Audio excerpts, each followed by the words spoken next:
High বন্ধুরা, তোমরা কেমন আছো? আশা করি তোমরা সবাই ভালো আছো, আমিও ভালো আছি। আমরা এই ব্লগ চ্যালেঞ্জটা অনেকদিন আগেই খুলতাম, কিন্তু এই কিছু প্রবলেমের জন্য মায়ের খুবই শরীর খারাপ ছিল। মায়ের জানুয়ারি মাস থেকে এত শরীর খারাপ ছিল, মানে তোমার এমনি প্রাইভেট ডাক্তার দেখাতে দেখাতে নার্সিং থেকে দেখানোর পর মায়ের যে বড় একটা ক্যান্সার ধরা পড়লো, সেটা মানে কিভাবে, কোথা থেকে কিভাবে ক্যান্সারটা এলো, তোমাদের সঙ্গে আমরা সব কিছু শেয়ার করতে চাই। প্লিজ আমাদের সঙ্গে তোমরা একটু প্লিজ লাইক সাবস্ক্রাইব করবে, যেন আমরাও একটু ইউটিউব চ্যালেঞ্জটা আমাদের একটু আগে বাড়িয়ে দেবে। নিয়ে যাই, চেম্বারে নিয়ে যাওয়ার পর মাকে 20 দিনের ওষুধ দেয় খেতে, তাতেও মায়ের ওষুধ মানে খেয়েও মায়ের কমে না। তারপরে মাকে ব্লাডিং কমেনি, তারপরে মাকে কি বলবো, মাকে বলছি মা ডাক্তারখানা চলো, মা বলছে কমে যাবে। তাতেও আবার আমরা ডাক্তারের কাছে গেলাম, ডাক্তারকে বললাম যে ম্যাডামকে যে কেন কমলো না, তো বললো তাহলে এক কাজ কর, রিপোর্ট কর। তো রিপোর্ট করলাম, রিপোর্ট করার পর রিপোর্টে এলো যে টিউমার হয়েছে পেটে।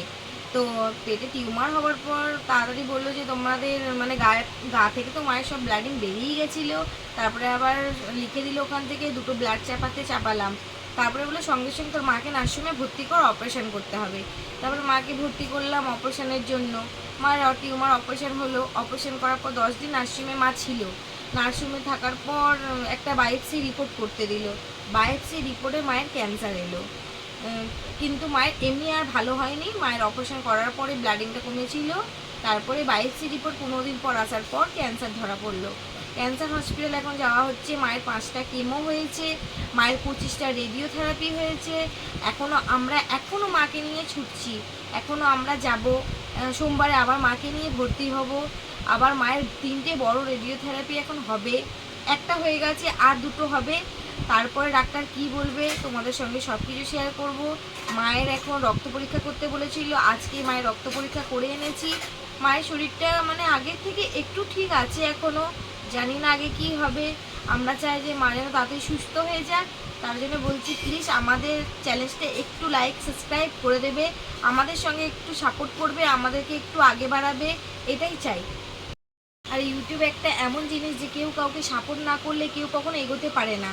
কেন কি আমরা অনেকজনের ইউটিউব চ্যানেল দেখি, তাদেরকেও আমরা লাইক সাবস্ক্রাইব করি, তার জন্যও তোমাদের দেখে দেখে আমরাও একটা ইউটিউব চ্যানেল খুললাম।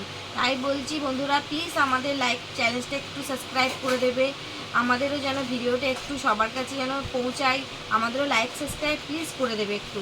তারপরে মায়ের সঙ্গে কি হচ্ছে, কোথায় নিয়ে যাচ্ছি, তোমাদের সঙ্গে সব কিছু শেয়ার করতে চাই। আর তোমরা একটু প্রার্থনা করো যেন আমার মা খুব তাড়াতাড়ি আগের মতো সুস্থ হয়ে যাক। আমার মা খুবই ভালো মানুষ ছিল, কিন্তু এখন মা এমন হয়ে গেছে মা কিছু করতে পারে না। তোমরা একটু ঠাকুরের কাছে প্রার্থনা করো যেন মা তাড়াতাড়ি সুস্থ হয়ে যাক।